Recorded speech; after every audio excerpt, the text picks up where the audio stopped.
Saludos desde Euronews. Este viernes, 18 de agosto de 2023, les damos la bienvenida a un resumen informativo en donde seguimos muy de cerca devastadores incendios en España y Canadá. Verán también el papel de las armas y su comercio en la invasión rusa de Ucrania y en su defensa. Elecciones en Ecuador y consecuencias de las primarias en las elecciones argentinas. Todo ello de cara a un fin de semana en donde el España-Inglaterra del Mundial de Fútbol Femenino aglutinará audiencias, pero hay bastantes cosas más que podrán ver ahora mismo si nos acompañan en esta revisión de las claves del día en 20 minutos. La ONU ha expresado preocupación por el aumento de la entrada y uso de armas en Ucrania, incluidas las bombas de racimo. Estados Unidos aprueba la venta del sistema israelí de defensa antimisiles Arrow 3 a Alemania, el mayor contrato de defensa jamás firmado por Israel. Cierre de campaña en Ecuador bajo el peso del asesinato del candidato de centro-derecha Fernando Villavicencio. La candidata de izquierda Luisa González favorita en las encuestas. Terremoto político y económico en Argentina. El peso se desploma tras el posicionamiento en primer lugar en las primarias del candidato presidencial extremista Javier Milei. Inglaterra y España se preparan para la final del Mundial de Fútbol Femenino. Se espera la llegada de 80.000 aficionados al estadio de Australia en Sydney este domingo. Rusia afirma haber derribado un dron ucraniano que sobrevolaba la capital. El dron cayó sobre un edificio no residencial junto al pabellón de exposiciones Expo Center sin causar daños significativos ni víctimas, según el alcalde de Moscú, Sergei Sobyanin. El pabellón de exposiciones se encuentra junto al centro de negocios de la capital rusa, que ha sufrido ataques con drones anteriormente. Debido a la emergencia, los 3 principales aeropuertos de la ciudad suspendieron sus operaciones. Unas horas antes, Rusia declaró que también había conseguido evitar otro ataque ucraniano con drones contra su flota en el Mar Negro. Quienes más celebran las guerras son los vendedores de armas. Llevan una temporada de grandes éxitos de ventas que abarcan también a materiales complementarios, de uniformes a piezas electrónicas y todos ellos en máxima subida. La OTAN presiona para que sus Estados miembros gasten al menos el 2% de su PIB en armamento. Y cuando surgen conflictos de patentes o de uso final, se establecen acuerdos. El premio gordo es para quien consigue vender armas a los dos bandos al mismo tiempo. No es nada personal, solo negocios, cadáveres de por medio.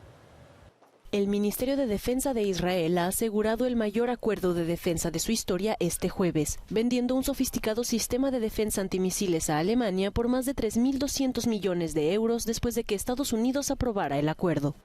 Alemania quiere dotarse de este sistema de defensa Arrow 3, diseñado para interceptar misiles con un alcance de hasta 2.400 kilómetros como parte de su programa de rearme tras la invasión rusa de Ucrania. La aprobación de la venta del sistema Arrow 3 otorgada por los estadounidenses es importante en el camino de la aplicación del acuerdo entre Israel y Alemania. El sistema Arrow 3 es el más avanzado del mundo en su género, un desarrollo conjunto de Israel y los Estados Unidos. Y este sistema, con nuestra ayuda, dará defensa a Alemania.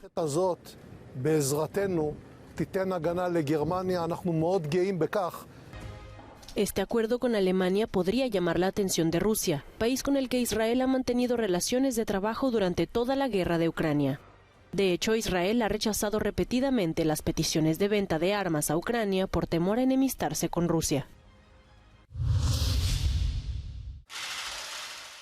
El presidente de Bielorrusia dice que Putin nunca le dijo que comenzaría una guerra en Ucrania y que en cambio le pidió que lo respaldara si ocurría cualquier cosa. La revelación de Lukashenko se produjo durante una entrevista con la periodista ucraniana exiliada Diana Panchenko, expresentadora del canal prorruso News One, que fue cerrado por Kiev. Le juro que no se habló de que Rusia actuaría contra Ucrania. Lo único que unos días o un día después ocurrió es que nos reunimos con él en su residencia de campo y discutimos la situación que se había desarrollado. Putin me dijo entonces, y es la primera vez que comparto esto, mira, Sasa, la situación es tal que si algo pasa, puede pasar cualquier cosa. ¿Me cubrirás las espaldas entonces, por favor?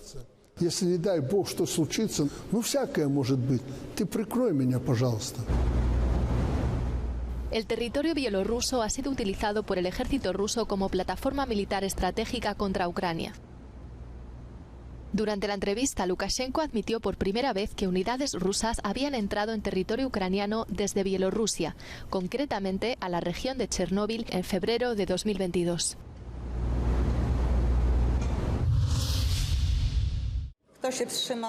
El Parlamento polaco acaba de aprobar un polémico referéndum sobre migración. El referéndum consta de varias preguntas complejas aparentemente sesgadas. Una de ellas dice en su enunciado que la admisión de miles de migrantes ilegales de Oriente Medio y África fue por un mecanismo de reubicación forzada impuesto por la burocracia europea.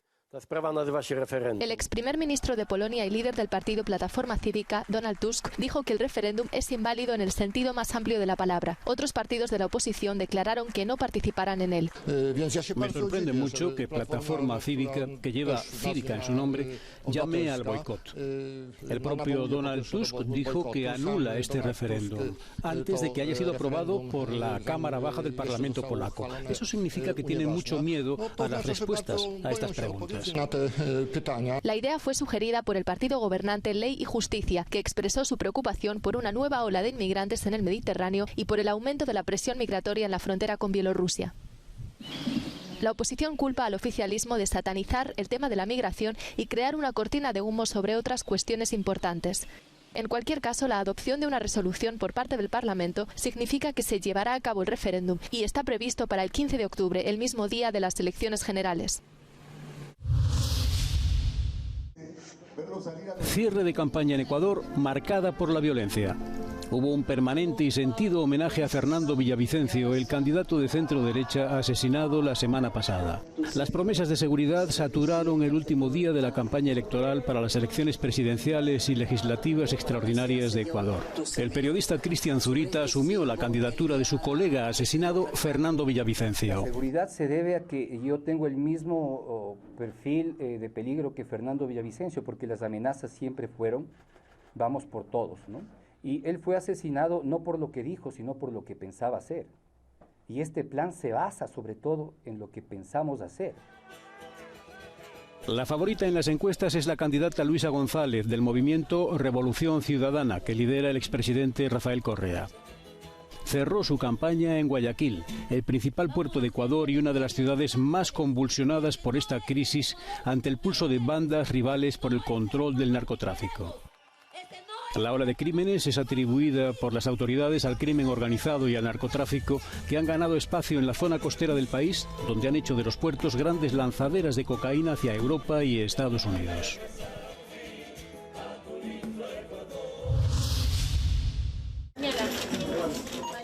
Argentina vive un terremoto político y la respuesta de los mercados ha sido clara. Los precios se han disparado un 30% en los 2 días siguientes a la victoria del populista antisistema Javier Milei en las primarias del pasado domingo. Temen que si es elegido lleve a cabo sus propuestas en contra del papel histórico del Estado. La pregunta es si él o alguien puede realmente corregir la economía en Argentina. Va a ser difícil. Hay algunos puntos positivos de los que hablaré. Por ejemplo, el gasto público representa el 40% del PIB del país. Eso significa que si vamos a abordar el problema de la deuda, el problema de la inflación y la tendencia del Banco Central a imprimir moneda, vamos a tener que recortar drásticamente los subsidios. En un país que lucha contra una inflación anual superior al 100%, una pobreza creciente y una moneda que se deprecia rápidamente, el voto ha respondido al hartazgo contra la clase política. Pero, ¿representa realmente un cambio ideológico en Argentina? No creo tanto que la sorprendente victoria de Milei en las primarias represente realmente un cambio total en el electorado argentino, hacia la derecha y hacia una especie de visión libertaria. Casi se autodenomina narcolibertario. Un Estado más reducido refleja valores populares en Argentina. Creo que Argentina sigue siendo en gran medida un país orientado al centro e izquierda.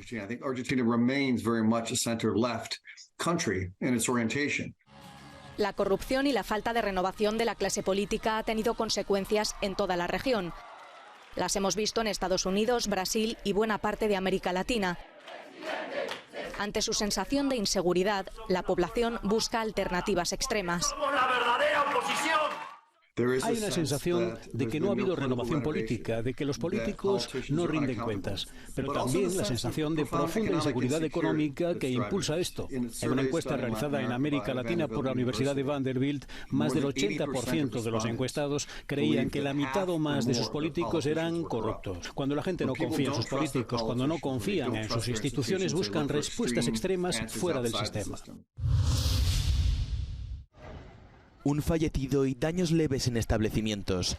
Estos son los efectos del terremoto de 6,1 y su réplica que han sembrado el pánico en la población de Bogotá, Colombia. La persona fallecida fue una mujer que en medio del pánico se lanzó de un 10º piso de un edificio. El terremoto tuvo lugar al sur del país, a unos 160 kilómetros al sureste de Bogotá, afectando a varias ciudades. Tras el gran revuelo en las redes sociales, la alcaldesa de la capital ha llamado a la calma y asegura que no ha habido daños graves ni en los servicios ni en las edificaciones. La población huye de los incendios en Canadá. Uno de ellos podría alcanzar la ciudad de Yellowknife este fin de semana y se ha ordenado la evacuación de sus 20.000 residentes. En la ciudad noroccidental solo hay una autopista que se aleje del fuego, por lo que el tráfico es intenso. Muchos intentan salir en avión y las autoridades dan prioridad a las personas con problemas de movilidad o de salud. Nos dirigimos a un par de días críticos para llevar a cabo la gestión de este incendio. Esperamos ver vientos del noroeste a oeste-noroeste en los próximos 2 días. Y esos son los vientos que empujarían los incendios en direcciones que no queremos. Esta es la mayor evacuación de la región de este año y coincide con la peor temporada de incendios de la historia de Canadá. Solo desde enero, las llamas han consumido más de 136.000 kilómetros cuadrados de bosque, algo más que la superficie de Grecia. Por primera vez, Canadá ha tenido que pedir ayuda a la Unión Europea para el envío de efectivos que ayuden a extinguir los fuegos. Uno de los peores incendios forestales de la historia de la isla arrasa Tenerife. Ya ha ardido una superficie de 26 kilómetros cuadrados y las llamas están todo menos controladas. El presidente del gobierno canario, Fernando Clavijo, explicó que las labores de extinción fueron difíciles. Las labores y las operaciones que se han tenido que hacer a lo largo de la noche con muchas dificultades y mucha complejidad. Este probablemente sea el incendio más complejo que hemos tenido en Canarias, si no de siempre, al menos de los últimos 40 años. Unas 7.600 personas han sido evacuadas y confinadas por este incendio, según Clavijo. Se ha advertido a los residentes de las comunidades circundantes sobre la contaminación del aire por el humo. En principio, deben permanecer en sus casas. Según Protección Civil, se han desplegado 350 bomberos y 17 aviones de extinción. Y también se están movilizando soldados de la Unidad de Ayuda de Emergencia de la UME. Mientras tanto, en Alemania, decenas de vuelos tuvieron que ser cancelados en el aeropuerto de Frankfurt el miércoles por la noche debido a las fuertes lluvias. En la ciudad, las aguas inundaron la principal estación de metro. La tormenta también causó inundaciones en otras regiones, como Baden-Württemberg, Renania-Palatinado y Turingia.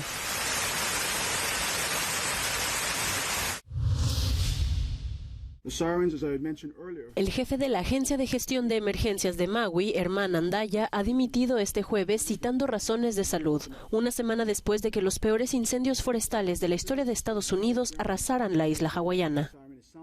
Andaya ha sido duramente criticado por no activar las sirenas de desastre durante la respuesta a los incendios, teniendo en cuenta que Hawái cuenta con el mayor sistema de sirenas de alerta exterior del mundo. El alcalde Richard Bison anunció que nombraría a alguien en este puesto clave lo antes posible. Suecia ha elevado su nivel de amenaza terrorista a 4/5, es decir, de aumentado a alto. El gobierno dice que se han evitado algunos actos terroristas planeados y vincula las amenazas directamente con la quema de Coranes. Según el primer ministro de Suecia, a los ojos de los grupos terroristas internacionales, Suecia ha pasado de ser un objetivo legítimo a uno prioritario. Dijo que Hezbollah, Al-Shabaab y Al-Qaeda han llamado a sus simpatizantes a vengar las quemas del Corán. Entiendo que muchos suecos estén ahora mismo preocupados por lo que pueda significar el nuevo y elevado nivel de amenaza. A todos ustedes y también a la policía quiero decirles que debemos vivir nuestras vidas como siempre. Protegemos nuestra sociedad abierta contra quienes la amenazan.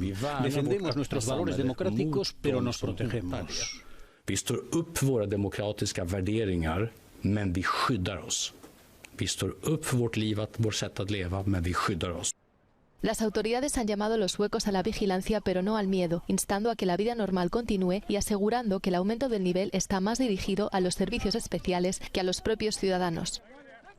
Recientemente ha habido una serie de quemas de Corán en Suecia y en la vecina Dinamarca. Hace solo unos días hubo una nueva quema de Corán en Suecia efectuada por 2 ciudadanos iraquíes.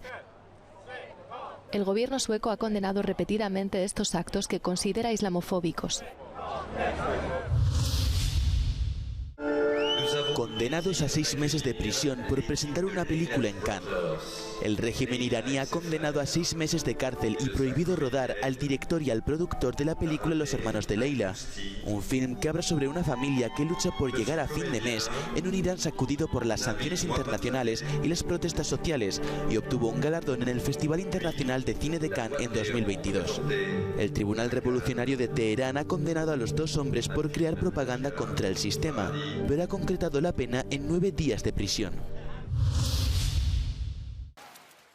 El Museo Británico de Londres ha revelado este miércoles el robo muy inusual de objetos de su colección, entre ellos joyas y piedras semipreciosas que datan del siglo XV a.C., lo que ha llevado a despedir a un empleado y poner el asunto en manos de la policía. La mayoría de los objetos desaparecidos son pequeñas piezas almacenadas que no han sido expuestas al público recientemente. La investigación buscará formular recomendaciones sobre futuras medidas de seguridad, al igual que un enérgico programa para recuperar los objetos desaparecidos, según el museo. La selección española de fútbol femenino se enfrenta en la final el domingo a Inglaterra. En la anterior alineación de 11 jugadoras, 8 pertenecían al Barça, lo que certifica el éxito de políticas deportivas constantes. El entrenador de la selección, Jorge Vilda, cuenta con el rechazo y la distancia de buena parte de sus jugadoras. Y con todo, o a pesar de todo, en ese cóctel surge un equipo potente que, después de ganar a la selección de Estados Unidos, de empatar con Suecia y de 10 victorias de los 12 partidos de preparación que disputaron, tiene ante sí el gran desafío final. Inglaterra y España se enfrentarán en la final de la Copa Mundial Femenina 2023 este domingo en Sydney. Aunque las leonas se encaminan a su segunda final consecutiva de un gran torneo tras la Eurocopa 2022, ambos equipos competirán por su primer título mundial. Sea cual sea el resultado, Europa tiene garantizado el fin de su sequía de 16 años en la Copa Mundial Femenina que Alemania conquistó en 2007. Desde Sydney, nuestro enviado especial Sam Ashu nos cuenta más. No fue la final soñada por los locales, pero sigue habiendo mucho interés antes de la gran cita del fútbol femenino. Para Inglaterra y España este es un territorio desconocido. Ninguna de las 2 selecciones había llegado antes a esta fase de la competición. La Roja ha tenido problemas fuera del campo, mientras que las Leonas quieren dar un paso más tras su victoria de la Eurocopa del verano pasado. 80.000 aficionados acudirán al Estadio Australia para presenciar el encuentro. En cualquier caso, serán testigos de la historia del fútbol. Aquí termina Euronews hoy. Mañana sábado les ofreceremos el resumen semanal y en todo momento pueden acudir a la emisión en directo en continuo en el canal de televisión, a la difusión en YouTube y en el resto de las redes sociales y a nuestra página web. Les dejamos ahora con nuestro No Comment de hoy, que nos lleva hasta Yaranwala, en el Punjab pakistaní.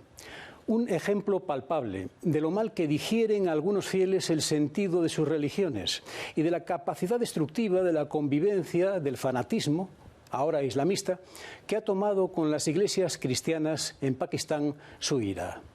Gracias por su atención. Hasta mañana.